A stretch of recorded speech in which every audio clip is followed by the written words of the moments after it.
There are three main problems with statutory interpretation.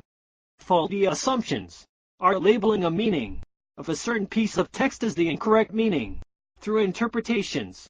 The words of some of the texts may have a plain meaning, which means that it is not just a theoretical construct but it also refers to something definite in the world. The plain meaning rule is a type of statutory construction that indicates that statutes are to be interpreted using the ordinary meaning of the language of the statute.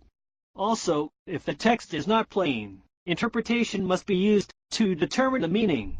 When interpretations are used to determine the meaning of a text, it is obligated to draw inferences based on personal knowledge and to make choices based on complex and competing values, leaving interpretation less reliable than plain meaning text. But not all texts have plain meaning. The English language is full of words that can mean different things. For instance, bash. Bash can mean to strike physically, to attack verbally, or a party or celebration. Determining the plain meaning of a text requires a series of steps that are not simple or straightforward. Step 1 is identifying the text to be interpreted. Texts can be seen as an entire body of legislation produced by a legislature, statutes and provisions, as well as the judgments interpreting them. The text to be interpreted is the text that consists of the words that meaning has been put to issue by an attempt to apply legislation to particular facts. Does that sound confusing? Let's have an example. Suppose that a local bylaw prohibits driving a vehicle in the carpool lane of a highway unless the driver is carrying 2 or more passengers.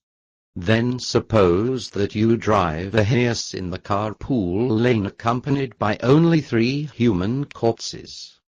Everyone is most likely to agree that your hearse is a vehicle and that you drove in the carpool lane while carrying 3 of something. The word passengers would be the text to be interpreted, because would the 3 corpses be considered passengers within the meaning of the rule? So the second step is delineating the quote text. The first impression meaning is when the meaning spontaneously occurs to the reader during the reading of the text. This notion involves distinguishing between reading and interpretation, between things that can be relied on to determine initial meaning, and things that can be relied on only to resolve ambiguity, which is the possibility of interpreting an expression in 2 or more distinct ways. The context is the surrounding text that must be taken into account when determining the initial meaning.